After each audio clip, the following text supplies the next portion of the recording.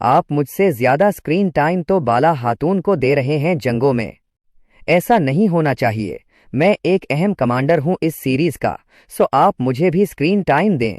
مداح مجھے دیکھنا چاہتے ہیں۔ تو بوزدیک نے صاف انکار کر کے کہا کہ نہیں بھائی، ہمارے یہی رول ہے اور رول کو آپ کو فالو کرنا پڑے گا۔ جس پر یہ اداکار انتہائی ناراض ہوا اور یہ اداکار صلاح الدین ایوبی سیریز میں چلا گیا، جہاں اس کو مین کردار دیا گیا لارڈ گائی۔ تو اس کو کیا پڑی تھی کہ وہ کورلوش عثمان سیریز میں دوبارہ آئے؟ وہاں اس کو مین کردار مل رہے ہیں، یہاں پر اس کو ایک کمانڈر کا کردار مل رہا ہے، اور وہ بھی کم سکرین ٹائم والا۔ تو انہوں نے صلاح الدین ایوبی کو جوائن کر لیا۔ اب موقع پر یہ اداکار خالی ہے، یعنی اس کے پاس کوئی بھی اشتہار بنانے کو نہیں، یعنی اس کے پاس کام نہیں ہے۔ تو اگر بوزدیک اس کو آفر کرے، جس طرح ترگت کا کردار ادا کرنے والے اداکار جنگیز جوشکون، محائل کوسس عبداللہ غازی، یہ بھی ایک اہم تاریخی کردار ہے۔ برسا کے فتح ہونے کے بعد محائل کوسس نے باقاعدہ اعلان کیا کہ میں مسلمان ہوں اور میرا نام، میرا اوریجنل اور مسلم نام محائل کوسس عبداللہ غازی ہے۔ برسا کے فتح کے بعد انہوں نے اپنا نام عبداللہ محائل کوسس غازی رکھا۔ عبداللہ محائل بھی اسے کہا جاتا ہے، عبداللہ محائل کوسس غازی بھی اسے کہا جاتا ہے تاریخ میں۔ اور پھر ان کے بیٹوں نے، محائل کوسس کے بیٹوں نے سلطنت عثمانیہ کے لیے خدمات سر انجام دیں۔ ان کے بیٹوں میں ایک ابراہیم بے تھا اور ایک خرم پاشا۔ خرم پاشا نے سلطنت عثمانیہ کے لیے بڑے بڑے قربانیاں دیں، اور خرم پاشا سلطنت عثمانیہ کا وکیل یعنی قاضی بھی بن گیا تھا۔ اور اس کے علاوہ جو ابراہیم بے تھا وہ ہمیشہ ارحان غازی کے ساتھ رہتا تھا، اور ارحان غازی کے ساتھ ہر محاذ میں جاتا تھا، حتیٰ کہ ان کے بیٹے پوتے یعنی سلطان محمد فاتح کے ساتھ قسطنطنیہ کے فتح میں بھی شمولیت اختیار کی۔ تو بوزدیک، اگر آپ نہیں چاہتے تو بھی آپ کو ان کرداروں کو لانا پڑے گا، نہ چاہتے ہوئے بھی آپ کو ان کرداروں کو لانا پڑے گا اگر آپ سیزن 7 کو شاندار بنانا چاہتے ہو، کیونکہ آپ اس ڈرامے کو تاریخی نام دے رہے ہو کہ یہ ہسٹوریکل ڈرامہ ہے۔ تو ہسٹوریکل ڈرامہ میں بھائی ہمیں تاریخی کردار چاہیے۔ سامسا چاوش، جی ہاں، آپ نے صحیح سنا، سامسا چاوش وہ ایک اہم اور تاریخی کردار تھا۔ اس کے بارے میں کہا جاتا ہے کہ سلطنت عثمانیہ کے بانی سلطان عثمان اول کا یہ پہلا مشیر تھا جس کا نام تھا سامسا چاوش۔ جی ہاں، سلطنت عثمانیہ کا پہلا مشیر سامسا چاوش تھا، اور سامسا چاوش وہ سپاہی تھا جس نے سلطنت عثمانیہ کو بنانے میں عثمان غازی کا بہت مدد کیا۔ جی ہاں، عثمان غازی چھوٹا تھا اور سامسا چاوش بڑا تھا۔ عثمان غازی چھوٹا تھا کہ سامسا چاوش کو پتہ چل چکا تھا کہ یہ لڑکا بڑا ہو کر بڑا نام بنائے گا، لہٰذا مجھے اس کا مدد کرنا چاہیے۔ جب دوندربے قبیلے کا سردار تھا تو عثمان غازی کے پاس کچھ نہ تھا، وہ اس وقت میں تقریباً 21 سال کا تھا کہ سامسا چاوش نے اس کا ہاتھ تھاما، اور سامسا چاوش جو ایک قبیلے کا سردار تھا، عثمان غازی کو تلواریں بھی پروائیڈ کیے، گھوڑے بھی پروائیڈ کیے، اور دشمنوں پر چلانے کے لیے تیر بھی پروائیڈ کیے۔ جی ہاں، اس وقت میں ترکوں میں سروائیول کی جنگ تھی، کھانے کو کچھ نہیں تھا، لیکن سامسا چاوش ایک عظیم مجاہد نے عثمان غازی کو اتنا سپورٹ کیا کہ عثمان غازی اس کا احسان کبھی بھی نہیں بھول سکتا تھا۔ اسی لیے سلطنت عثمانیہ کا پہلا مشیر عثمان غازی نے سامسا چاوش کو بنا دیا۔ احمد آلب، تیسرا اور اہم کردار احمد آلب کا تھا۔ جی ہاں، احمد آلب ایک یتیم بچہ تھا، انتہائی چھوٹا تھا کہ اس کے والد کو اینا گول میں قیدی بنا کر لیا گیا، جہاں پر نکولا ظالم نے اسے شہید کیا، اور احمد آلب کے سامنے ہی اس کو شہید کیا۔ احمد آلب جو انتہائی چھوٹا تھا، لیکن اس کے دل میں ایک جذبہ تھا اور ایک آگ تھا جہاد لڑنے کا۔ اس کے سامنے اس کے والد کو شہید کر دیا گیا، وہ انتہائی چھوٹا تھا، لیکن انہوں نے اللہ اکبر کے نعرے لگائے، اور اس احمد آلب کو عثمان غازی نے اپنے بچوں کی طرح پالا۔ جی ہاں، جو عثمان غازی کے بچے پہنتے تھے وہ احمد آلب بھی پہنتے تھے، جو عثمان غازی کے بچے کھاتے تھے وہ احمد آلب بھی کھاتے تھے، جس طرح عثمان غازی کے بچے پڑھتے تھے اس طرح احمد آلب بھی پڑھتے تھے۔ عثمان غازی نے جس طرح جنگی تربیت اپنے بیٹوں کو دی، اسی طرح احمد آلب کو بھی دی۔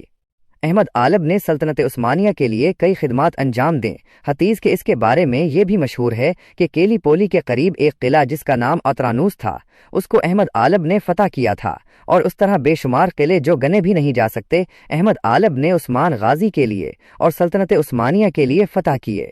تو اتنا اہم کردار، اتنا اہم اور تاریخی کردار اس کو ہرگز بھی نہیں بھولنا چاہیے۔ اگر سیزن 7 کو شاندار بنانا ہے تو ان تاریخی کرداروں کی انٹری کرواؤ، اور پھر آپ سیزن 7 کو شاندار بنانے میں کامیاب ہو سکتے ہو۔ 4. غیر ضروری کہانیوں سے گریز اور تاریخی واقعات پر توجہ۔ اس کے علاوہ سیزن 7 سے فضول قسم کے سٹوریاں، فضول قسم کے جو آپ رائٹر آپ نے بٹھا کے رکھے ہیں، انہیں آپ کو ہٹانا پڑے گا۔ جی ہاں، سیزن 6 ایک بڑا سیزن تھا۔ سیزن 6 میں تاریخی واقعات کور ہو سکتے تھے۔ آپ کو دوسرے سیزن کو بنانے کی ضرورت ہی نہیں پڑ سکتی تھی اگر آپ اس سیزن میں برسا کی فتح دکھا دیتے، کوپرو حصار کی فتح وغیرہ وغیرہ۔ تو اگر آپ تاریخی جگہوں کی فتح دکھاتے، یعنی ناظرین کرام، آپ خود سمجھدار ہو، خود سوچ سکتے ہو کہ جو وقت حلیمہ کی سٹوری پر لگا، یعنی اس کے سٹوری کے ختم ہونے پر جو وقت لگا، یہ وقت اگر تاریخی واقعات پر لگتا تو کیا ہی مزہ آتا۔ فین بھی خوش اور آپ بھی خوش، کیونکہ تاریخی واقعات اگر آپ دکھاؤ گے تو میں یہ یقین سے کہہ سکتا ہوں کہ ریٹنگ جو تھا آج جو زمیں بوس ہے، یہ اس وجہ سے زمیں بوس ہے کہ آپ تاریخی واقعات نہیں دکھا رہے ہو۔ اب جو بھی ہے، ناظرین کو حلیمہ کی سٹوری اچھی لگی، ٹھیک ہے، اور یہاں پر مجھ پر کچھ لوگ تنقید بھی کر رہے ہوں گے کہ آپ حلیمہ کے بارے میں ویسے ہی بول رہے ہیں۔ تو جو بھی آپ کو سٹوری اچھی لگی یا نہ لگی، جو حقیقت ہے میں آپ کو بتاؤں گا۔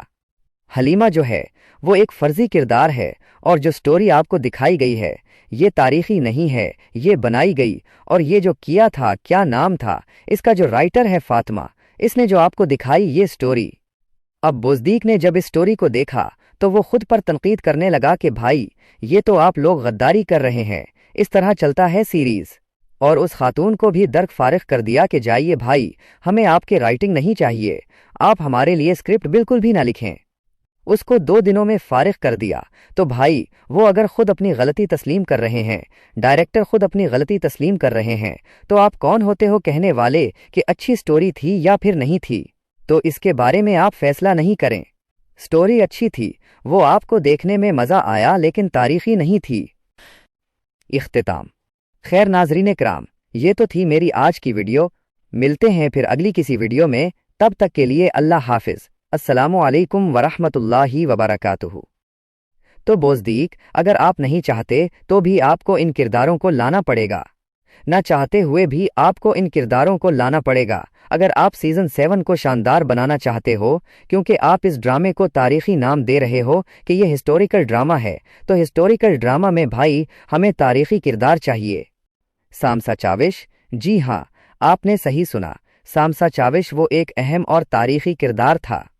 اس کے بارے میں کہا جاتا ہے کہ سلطنت عثمانیہ کے بانی سلطان عثمان اول کا یہ پہلا مشیر تھا جس کا نام تھا سامسا چاوش۔ جی ہاں، سلطنت عثمانیہ کا پہلا مشیر سامسا چاوش تھا، اور سامسا چاوش وہ سپاہی تھا جس نے سلطنت عثمانیہ کو بنانے میں عثمان غازی کا بہت مدد کیا۔ جی ہاں، عثمان غازی چھوٹا تھا اور سامسا چاوش بڑا تھا۔ عثمان غازی چھوٹا تھا کہ سامسا چاوش کو پتہ چل چکا تھا کہ یہ لڑکا بڑا ہو کر بڑا نام بنائے گا، لہٰذا مجھے اس کا مدد کرنا چاہیے۔ جب دوندربے قبیلے کا سردار تھا تو عثمان غازی کے پاس کچھ نہ تھا، وہ اس وقت میں تقریباً 21 سال کا تھا کہ سامسا چاوش نے اس کا ہاتھ تھاما، اور سامسا چاوش جو ایک قبیلے کا سردار تھا، عثمان غازی کو تلواریں بھی پرووائڈ کیے، گھوڑے بھی پرووائڈ کیے، اور دشمنوں پر چلانے کے لیے تیر بھی پرووائڈ کیے۔ جی ہاں، اس وقت میں ترکوں میں سروائیول کی جنگ تھی، کھانے کو کچھ نہیں تھا، لیکن سامسا چاوش ایک عظیم مجاہد نے عثمان غازی کو اتنا سپورٹ کیا کہ عثمان غازی اس کا احسان کبھی بھی نہیں بھول سکتا تھا۔ اسی لیے سلطنت عثمانیہ کا پہلا مشیر عثمان غازی نے سامسا چاوش کو بنا دیا۔ احمد آلب، تیسرا اور اہم کردار احمد آلب کا تھا۔ جی ہاں، احمد آلب ایک یتیم بچہ تھا، انتہائی چھوٹا تھا کہ اس کے والد کو اینا گول میں قیدی بنا کر لیا گیا، جہاں پر نکولا ظالم نے اسے شہید کیا، اور احمد آلب کے سامنے ہی اس کو شہید کیا۔ احمد آلب جو انتہائی چھوٹا تھا، لیکن اس کے دل میں ایک جذبہ تھا اور ایک آگ تھا جہاد لڑنے کا۔ اس کے سامنے اس کے والد کو شہید کر دیا گیا، وہ انتہائی چھوٹا تھا، لیکن انہوں نے اللہ اکبر کے نعرے لگائے، اور اس احمد آلب کو عثمان غازی نے اپنے بچوں کی طرح پالا۔ جی ہاں، جو عثمان غازی کے بچے پہنتے تھے وہ احمد آلب بھی پہنتے تھے، جو عثمان غازی کے بچے کھاتے تھے وہ احمد آلب بھی کھاتے تھے، جس طرح عثمان غازی کے بچے پڑھتے تھے اس طرح احمد آلب بھی پڑھتے تھے۔ عثمان غازی نے جس طرح جنگی تربیت اپنے بیٹوں کو دی، اسی طرح احمد آلب کو بھی دی۔ احمد آلب نے سلطنت عثمانیہ کے لیے کئی خدمات انجام دیں، حتیٰ کہ اس کے بارے میں یہ بھی مشہور ہے کہ کیلی پولی کے قریب ایک قلعہ جس کا نام اترانوس تھا، اس کو احمد آلب نے فتح کیا تھا،